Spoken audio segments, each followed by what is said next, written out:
And welcome to another episode of Fuzzy Memories from the Road. I am Dustin Pari, and with me, as always, is my good friend, Brandy Green.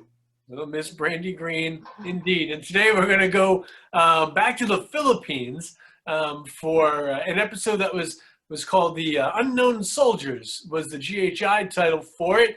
This was over in the Philippines, and honestly, one of my favorite cases ever. Like, you know, Brandy, like we often get the question at the events, like, what was your favorite location? What was your scariest location? The Clark Air Force, the Clark Air Force Base, the Clark Air Base in the Philippines is my favorite place that I've ever gone in terms of activity. Yeah, this place was also, I think, one of the few places that we went to that actually had fairly recent history. In terms of, we're talking about the Vietnam War, you know, and I mean, that's within our generation in terms of our parents or our, you know, like we could know someone that would have fought in that war. So that's what kind of jumped out right away for me for this place. It was a little more modern. Right. We're not talking some old castle from hundreds and hundreds of years ago where it's like, who knows? Like, I mean, if we're just talking from a spiritual standpoint, like how long does energy stay around in terms of intelligent communication? This to me presented the best chance, and this for me will always be remembered as the only case I've ever done where when they give you that laundry list of places to go and to experience this at this time, or you know, we see this, we hear that, this is the only place that I've ever investigated where all the things really that our client brought to us, you know, were witnessed or documented while we're actually there. Right. Yeah. Most of the time they end up being just, you know, legends or whatever. But I remember our client was this little man who was just so sweet and just so happy, like relieved maybe that someone was finally listening to him and validating what he was saying for all of these years, because I feel like he felt maybe like he became kind of like an outsider to his community. Because of some of his experiences. Because of his stories and stuff, I think people thought he was a joke. They would say he was a drunk and things like that, you know. And if do you remember his name? I don't remember his name. His name is Ramon. Ramon. Yeah. So Ramon worked there as a security guard. I want to say it was after the war. It was still like an active hospital for some time, and then it like closed down. And he was there like guarding it while they were trying to repurpose it. And that's when he witnessed a lot of this stuff and heard these voices. He'd hear, you know, voices calling out in English. He'd see apparitions. And then when he told other people his stories, like he was kind of mocked and such, you know. But the place was destroyed when we were there, like absolutely destroyed. Yeah, no, nature totally reclaimed this hospital. It's this big, giant concrete, like, building. I don't know if anyone's like, maybe I'm just the geek that watch Stranger Things, but you know, like the hospital that they kept Elle at and were doing all of these like science projects on these kids, like that's what it looked like to me, but just totally grown over. Like the jungle just took over. It was truly abandoned. I remember there were huge holes in the floor we had to go through prior to filming with like plywood and just put it over the holes in the floor. There was like puddles everywhere. Everything was soaking wet. The elevator shafts, like the doors are open, but like you could just fall down. Like we had to block all this stuff off because you're walking around in the dark. You don't know where you are. You're not familiar with the terrain. And now there's like trip hazards, fall hazards, and like fall to your death hazards. Like it was awful. Yeah, I mean, so this place was an operational hospital. I mean, this was a military functioning hospital. So it was kept up for the longest time, and then it fell into disrepair, and then they had a volcano that erupted, and further destroyed, the building. I think there was like 10 or 15 feet of ash. Like it was just, Yeah. it was terrible. And I remember in between filming, so the whole place is abandoned, and that means really tall grass. And we weren't like modern shows that, they go through, they send scouts out, they figure, are we going to need medics? Are we going to need certain things on standby, security, whatever? Yeah. No, we just would walk in blindly, and We dragged our own plywood over the holes and all the crap. it's true. And we had this like reed grass that was like 10 feet high. Yeah. Wow. All around, and in between filming, Joe Chin and one of the local, like we had like 5 random local guys that kind of came up and offered to like keep us safe. Yeah. And they found this like 12-foot long cobra skin in the grass. Yeah. That was so crazy. We're like, okay. Yeah, sure. It's a first for us at least, Yeah, And then I later, like a few years later, I found out that it was either like 6 months before we were there or 6 months after or something like that. They found like the world's largest alligator or something like Really? 10 miles away. That's great. Yeah. Really? I mean, but there was nothing else there. Like that whole area, like not just, I mean, that building was obviously just let go, but I think because of the volcano, like a lot of the area never really regained the prominence that it once had. So I think that's why the wildlife was so like, exquisite there. Right. I mean, that's what was so strange. So like we had mentioned before, a lot of times we would fly into a base country, and then if there were any countries that we had to go to that were kind of connected, we would drive. I mean, we would just do country to country drive sometimes. And I remember driving through the Philippines, like beautiful waterfalls and mountains and. Oh, do you remember those buses? Like those like crazy buses people would be on? They're like half open, they paint them all different colors and everything. Yeah, and so I mean, we drove through all of it, cities, country, everything. And what I remember so striking about Clark Air Base is that you hit a certain point. I think we had passed the volcano that had erupted. And after you kind of pass that section on the island of Luzon, that's where the air base is, it's like all concrete. It's literally an old giant military installation that goes for miles and miles and miles. And the majority of it is just totally overgrown. It's really an odd, like a deserted, it gives you the feeling like you just shouldn't be there. Right. It's got that like post-apocalyptic kind of look to it. Like this is what the world looks like when the world's done with us kind of thing. Right. Yep. It's crazy. But I remember for claims there was a whitish apparition that was seen, which Barry and I end up like coming into contact with and seeing. I want to say it was in the basement level. I remember it was like it looked like the figure of a person, but it was like glowy white, and it like kind of peeked out from behind a post. And we were like trying to follow his path down there. Lots of voices speaking in English. We got some great EVPs while we were there too. Yeah, that's one of the primary things that I actually remember when I was there. I was investigating with Angela for most of my time there, and we were in this main section that now looks like an old abandoned parking garage. It has like the big columns of, just cement, and we were near the elevator shafts, and we were hearing like voices that were like coming and going from every place that we would move from. That seems like a theme with her and I, because that happened before. But we couldn't pinpoint where it was emanating from because it kept moving. And I do think at one point in time, she and I did see on our peripheral like movement but it moved right behind the wall, like immediately, and there was nothing there. Yeah. Yeah, I remember it being really active, and that was the same kind of movement that Barry and I were able to see, like, and then just tucked away behind something and then gone. I remember we used cigarettes as a trigger object. Not that we condone smoking, but because it was something that the soldiers would have been, familiar with. Right. And it was one of the few places I remember getting multiple voices within one EVP, where I think Barry had put them down and says, anybody want those?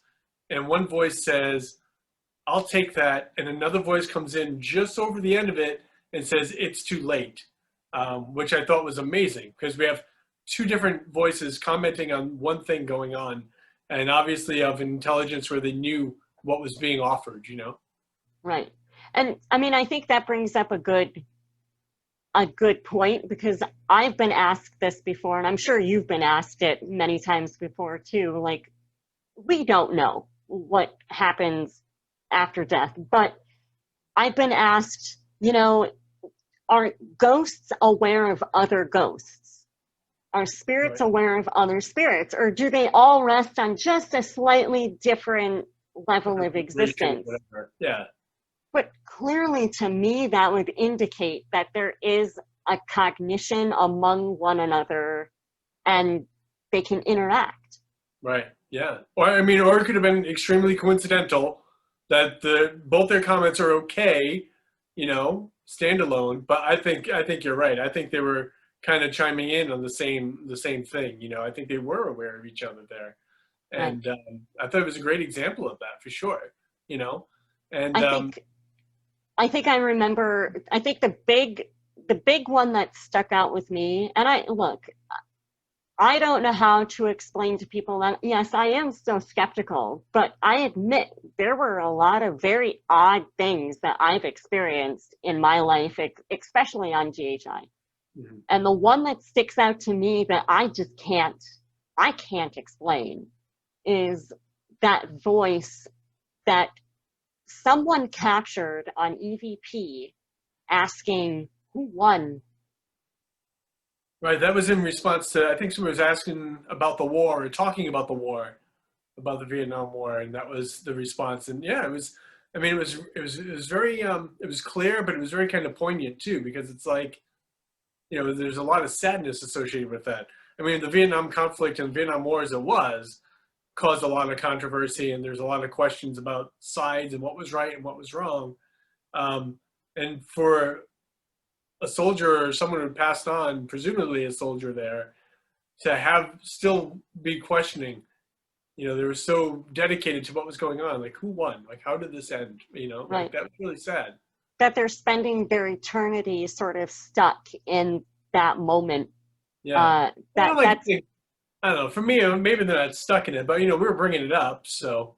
well, and I think that was another point that we didn't often show on GHI, and this was one prime example of that, when some of the other cast members, actually, after we did the reveal with the client, Mm-hmm. Ramon, some of GHI actually went back in and sort of had like a final conversation before we all left. Yeah, I remember going back there. I know it's definitely with Rob. I'm not sure if Barry's with us as well at that time. But I remember just kind of being like, hey, we thank them for their time, for letting us be there. Thank the soldiers for their service to the country. And then just kind of reiterated that, you don't need to stay here. In my personal belief being that none of them are ever stuck. There's no lock on the afterlife, just some maybe visit more, some linger more. And in a place like that, we just wanted to be thankful and be respectful, but then also kind of, offer them some, I always feel it's odd when people are like, oh, I can move spirits from this plane to the next. I don't know. I know I can't do that. Doesn't mean that other people can't. I don't know if it's upon us, the living, to do that. But I definitely think it's nice of us to try to point them in the right direction if we do think that they're kind of lingering for whatever reason, And so I think that's kind of what we did there. Right. And I mean, at the very worst case scenario is we're just all talking to nothing and we're talking to ourselves. So what does it hurt to Yeah, just do that final reach out? right. Just still being nice, even if whoever you're talking to isn't there or it's not what you think it is. Right. You can still be supportive and kind or whatever. Just yeah. I think it's important to always keep that in mind. Being respectful of the afterlife and the spirit world and the people in this world. I think it just goes a heck of a long way. And if you do believe that souls are stuck here, or you do believe that you can move them from one place to another, you're still doing good work. That's fine. We don't all have to sing from the same hymnal. We don't need to have the same ideas, but we can all definitely still be on the same team. And I Well, think we that, can all definitely not be jerks. Just don't yeah, be a that jerk. helps. That helps in this life and the afterlife all the time. And on the highway, I meet a lot of jerks. So I really like this. This is one of my top favorite locations that Yeah.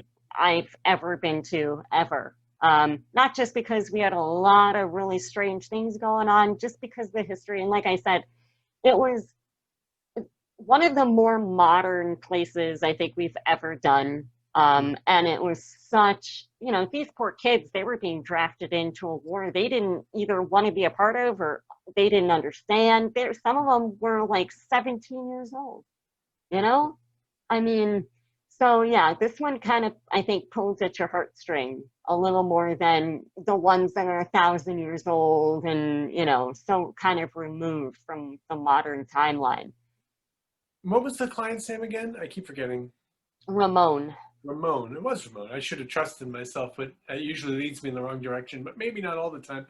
But Ramon, I remember being at the reveal and Ramon just started crying. When we played him the EVPs, when we told him about our experiences, when we validated all the experiences that he's previously had. And I think that gave him such a relief, just to know that he wasn't crazy. Because you know how it is, over time, you start to question yourself. And he was the only one to witness these things. So he had really questioned himself, I think, that on top of everybody kind of making fun of him. So for us to be able to kind of actually play him back those EVPs and to explain our experiences to him, I remember he started crying so much that they stopped filming because like he was just, and it was a wonderful thing. It was really nice. Like he was happy about it all, but he was very, very emotional. You always say that, people are like, oh, why do you do this, investigating? Like, oh, we're helping people. And a lot of times I'm like, I'm not sure we are. A lot of times it's like, well, if it's like a home case, well, then yeah, maybe you give them a little bit of knowledge, maybe give them a little bit of peace. Some of these big castles, maybe you help them to sell tickets to keep history alive. But in Right. this case, it really helped that guy. Ramon really was touched by what we did. And I think that out of all the cases I've ever done, this is my favorite case, hands down. Yeah, I'm a fan of Ramon. Good old Ramon. God bless him, wherever he is. So let's stay in the Philippines, and we'll leave the Clark Air Base, and we'll go to an abandoned hotel. What was the name of the hotel again? So this was known as the Diplomat Hotel, and it was on Dominican Hill in Baguio City in the Philippines. And you And can tell it was beautiful at one time. at one time, yes. Yeah. But it's basically a place for squatters now and young kids that just want to kind of cause trouble. Yeah. I It's not remember, cozy. It's not like everything's kind of falling apart. There's no rooms really. no, it was weird. It was very gutted. There really Yeah. wasn't any.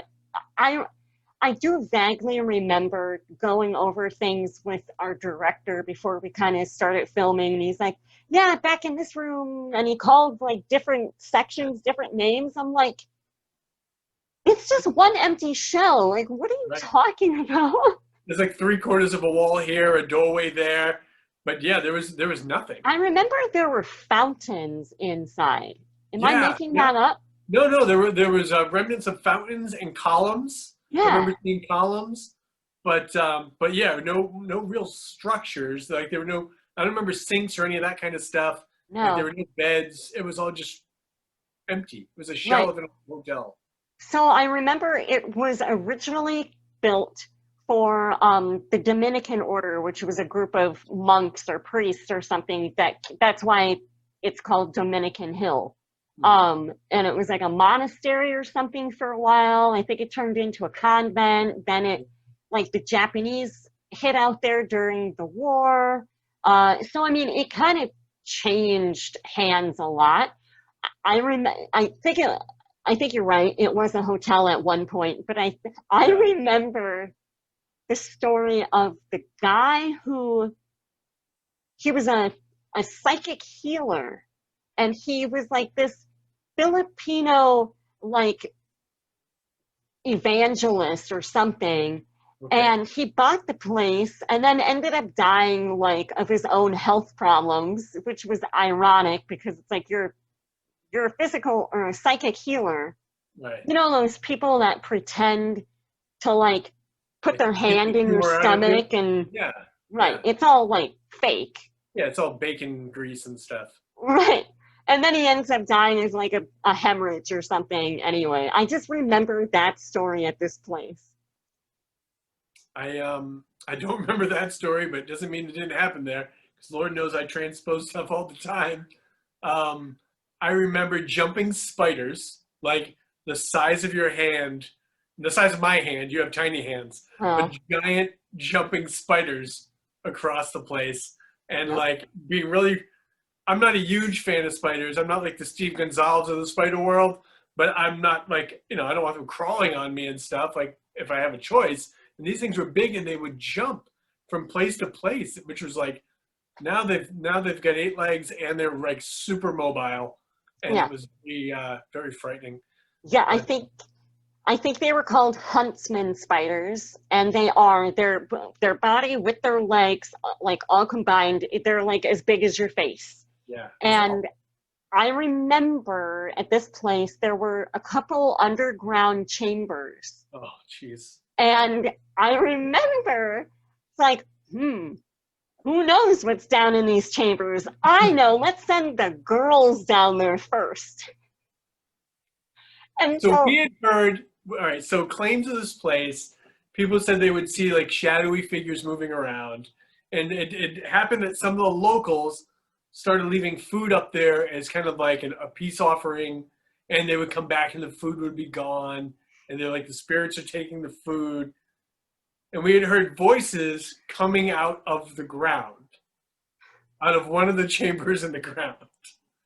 And that's, I mean, it's equal opportunity, but we want to make sure everybody had their chance to check these places out. no, Um, no, it's true. So I remember Angela and you guys were lovely enough to put the ladder down there for us.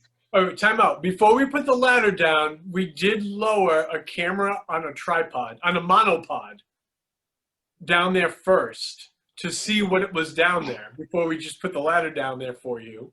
Okay. And you tell the story, and then I'll tell my interpretation of it afterwards. So go ahead. So we nicely checked with the camera and then put the ladder for you. Okay. Practically a red carpet and like putting our jackets over the puddles so you could descend into the chamber. Yes. Very Okay. chivalrous. Well, sure. We'll go with that. So no, Angela and I, we climbed down into this chamber, and much like Clark Air Base, like this place was taken over by nature. So there was like trees growing up out of these holes, and like trying to fit down there with all of the equipment. I had so much equipment on me that it was falling out of my pockets. And Angela and I got down there, and we were hearing noises that we deemed to be, I think, like water dropping. Right. But then we shined our light and we caught like a glimmer, like a glisten. We're like, what is that? And there's like tons of spiders just like on the walls staring down at us. It's great. And so the sound that we were hearing, the thuds, were actually the spiders falling from the ceilings. That was fantastic. And I remember that's when we had Steve Purcell, who was the newer DP. I think he joined us around then. Anyway, I remember once we climbed down the hole, I looked at him and I'm like, are they on me? He's like searching my hair and he's like, no, you're good. Right? They were huge. They were They were. huge spiders. There was no joke with them. No. It was frightening. So we had heard voices, which is why we wanted to check that area, which is why, we had you guys go down there and check it out. But what we end up finding out, I want to say Steve was down there doing B-roll, like went back down to do B-roll and found this. There was a man that was living down there, or he was hiding down there when we were there. He's hiding down there with all these spiders. And he was like laying down on top of like a little shelf in like the back of one of the rooms there. And all I can think about is this guy is like hiding down there. I don't know if he normally lives there. We put two and two together eventually and realized that he's probably the spirit that's taking the food that's being left up there. He or some other people are down in their luck and unfortunately have to live like that. But picture being that man, and you've got all these strange people walking in, you're just hiding down here in your little spider cavern, and all of a sudden, all you see descending from the hole in the ceiling is the big red IR light that is strapped to the camera. Like, what the heck? It's like something like a Space Odyssey movie. Like all of a sudden this big shining red light just lowers itself and then goes back up. And then there's a ladder and two girls come down. Like, what is going on? Like, that poor fella. Yeah, I mean, I think so. What we lucked out, Angela and I lucked out, because our chamber was just one chamber. It wasn't interconnected. Yeah. The one that I think, didn't you end up going down there or no? Yeah, Barry and I went down and you went down there and eventually.